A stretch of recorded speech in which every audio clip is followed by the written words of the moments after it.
नमस्कार, मैं हूं दिव्या और आप देख रहे हैं आंखें न्यूज 24। आइए सबसे पहले नजर डालते हैं आज के मुख्य समाचारों पर।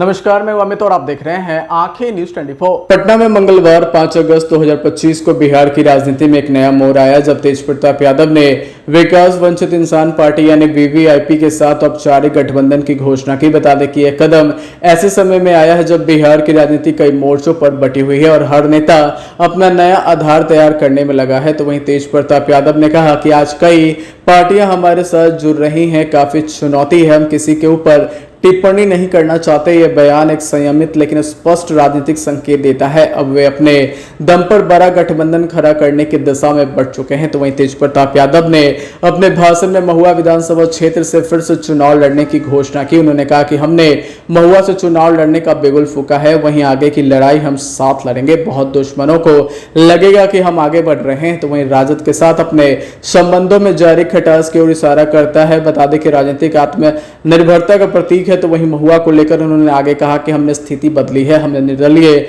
लड़ने की बात कही थी लेकिन जनता ने समर्थन दिया। वहीं तेजप्रताप यादव ने इस गठबंधन को पुराने मित्रों का साथ बताया और कहा कि एक दोस्त उसे दोस्त का दुख की घड़ी में सहारा बन रहा है। यह राजनीतिक बयानबाजी के साथ साथ नवीन राजनीतिक धारा के संकेत भी देता है। उन्होंने अन्य दलों जैसे राजद और कांग्रेस को भी अपने गठबंधन में शामिल होने का आमंत्रण दिया है।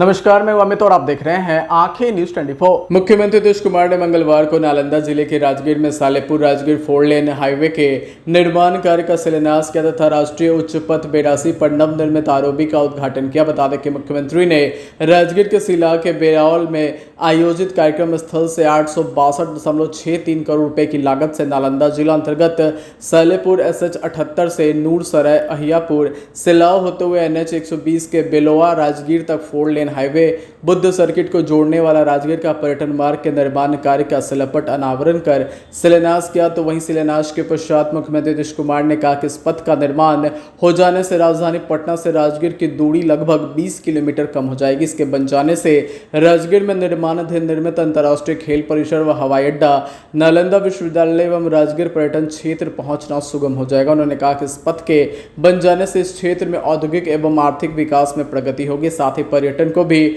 बढ़ावा मिलेगा। ज्ञातव्य हो कि इस परियोजना के माध्यम से बिहटा सरमेरा राजकीय उच्च पथ यानी SH 78 सालेपुर करौटा पथ बिहार शरीफ जहानाबाद राष्ट्रीय उच्च पथ यानी NH 33 तथा बिहार शरीफ राजगीर गया डुमराव राष्ट्रीय उच्च पथ यानी NH 120 आपस में जुड़ जाएंगे। बता दें कि इसके पश्चात मुख्यमंत्री ने ग्राम हसनपुर में आयोजित कार्यक्रम स्थल पर 81 करोड़ 37 लाख रुपए की लागत से राष्ट्रीय उच्च पथ संख्या 82 के भाग 74+683 पर राजगीर रोड ओवरब्रिज पहुंच पथ सहित का फीता काट का उद्घाटन किया। बता दें कि उद्घाटन के पश्चात मुख्यमंत्री ने नवनिर्मित ओवरब्रिज का भी निरीक्षण किया। इस दौरान मुख्यमंत्री ने कहा कि यह राजगीर के लिए बहुत महत्वपूर्ण है, इससे लोगों का आवागमन और सुगम हो जाएगा तथा जाम से भी लोगों को निजात मिलेगी।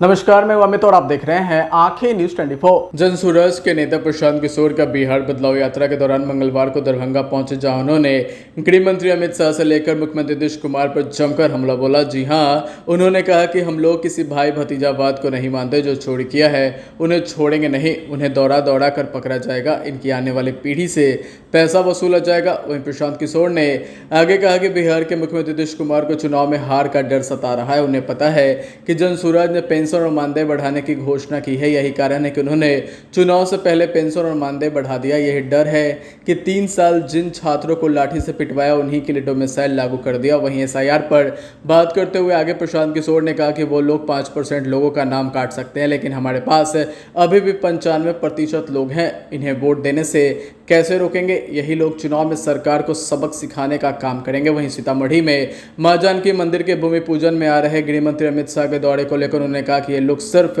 चुनाव के समय में बिहार आते हैं, इसके अलावा ना तो प्रधानमंत्री नरेंद्र मोदी और ना ही राहुल गांधी कभी बिहार में एक रात के लिए भी रुकते हैं। उन्होंने अमित शाह के बिहार दौरे पर कहा कि सीतामढ़ी की जनता पेयजल की समस्या से जूझ रही है, लेकिन उसको लेकर कोई बात नहीं की गई। यहाँ सिर्फ हिंदू मुसलमान करने के लिए लोग आते हैं।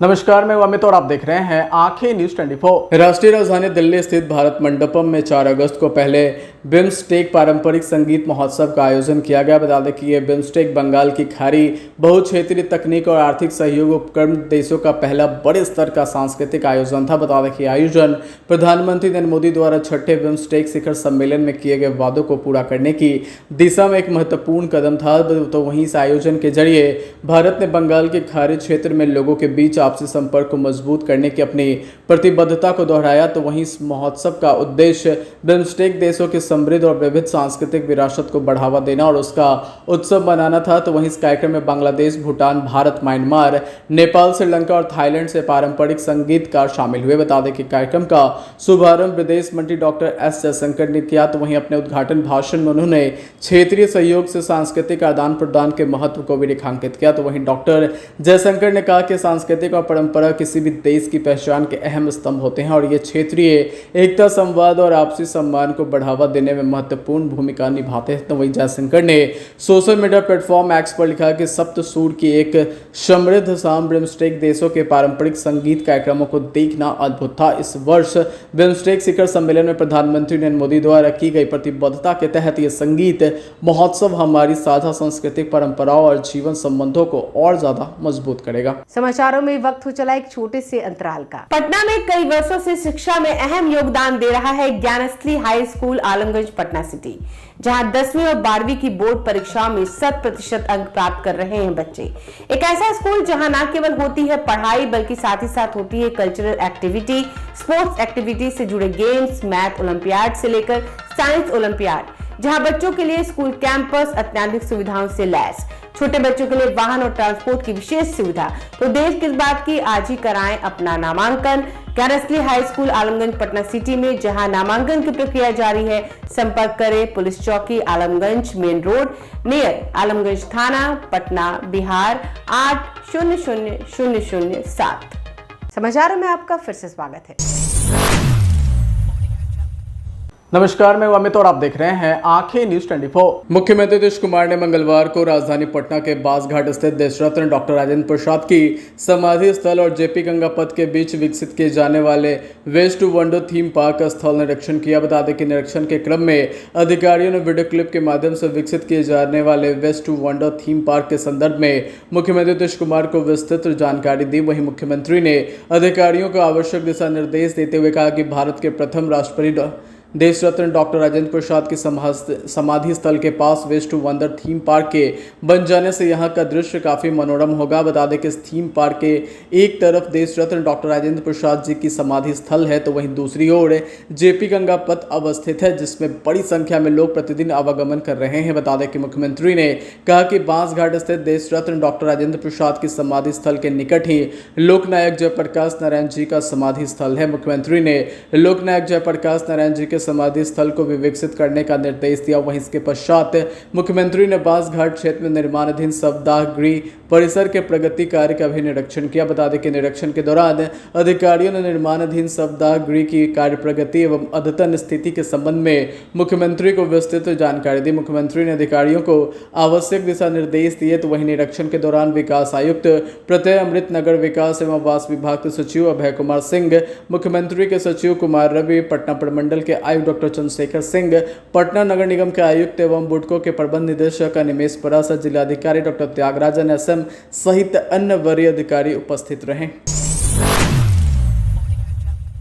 नमस्कार, मैं अमित और आप देख रहे हैं आंखें न्यूज 24। बिहार में मानसून के सक्रिय होने से कई जिलों में बाढ़ जैसी स्थिति बन गई है। दरअसल शहरों की गलियों में घुटने तक पानी भर गया, जबकि ग्रामीण इलाकों में जल भरा हो गया। वहीं राजधानी पटना के लगभग सभी घाट पूरी तरह से डूब चुके हैं। वहीं बांका में 1995 के बाद बाढ़ जैसी स्थिति बन गई है। बता दें कि बक्सर के स्टेट हाईवे पर भी बाढ़ का पानी चढ़ चुका है। वहीं बिहार के अधिकांश जिलों की यही स्थिति है, हर तरफ पानी ही पानी दिखाई दे रहा। इसका सबसे बड़ा कारण रिकॉर्ड तोड़ बारिश है। तो वहीं आज भी उत्तरी बिहार के कई जिलों में भारी बारिश होने की संभावना जताई गई है, जिससे नदियों के जलस्तर में और वृद्धि हो सकती है। तो वहीं भारत मौसम विज्ञान विभाग के अनुसार अगले 7 दिनों के दौरान उत्तर बिहार के सभी जिलों में मूसलाधार बारिश होती रहेगी। बता दें कि गंडक, बागमती, कोसी और महानंदा नदियों के जलस्तर में तेजी से वृद्धि होने की भी आशंका जताई गई है, जिससे संबंधित निचले क्षेत्रों में जल भराव, तटबंधों पर दबाव और स्थानीय बाढ़ जैसी परिस्थितियां बन सकती हैं। बता दें कि नदियों के आसपास रहने वाले लोग सावधान हो जाए, क्योंकि बाढ़ का विकराल रूप देखने को भी मिल सकता है, ऐसी आशंका जताई गई है। वहीं गंगा नदी का जलस्तर भी कई स्थानों पर खतरे के निशान के निकट बना हुआ है, इसलिए उत्तर बिहार के निचले इलाकों में विशेष सतर्कता की आवश्यकता है। वहीं पिछले 24 घंटों के दौरान बांका में 30 साल का रिकॉर्ड टूट गया, वहीं पूर्णिया में 5 सालों का रिकॉर्ड टूट गया और रविवार को 270 मिलीमीटर बारिश हुई। बता दें कि पटना, लखीसराय, समस्तीपुर, बक्सर, दरभंगा, सीतामढ़ी, शिवहर सहित अधिकांश जिलों में रिकॉर्ड तोड़ बारिश हो रही है। वहीं पिछले 24 घंटों के दौरान राज्य में बारिश की कमी 33% से घटकर 28% तक आ गई है। अगर आपने अभी तक हमारे चैनल को सब्सक्राइब नहीं किया है तो हमारे चैनल को जल्द से जल्द सब्सक्राइब करें, लाइक करें और शेयर करें। देश और दुनिया की तमाम खबरों को देखने के लिए लगातार देखते रहें आंखें न्यूज़ 24।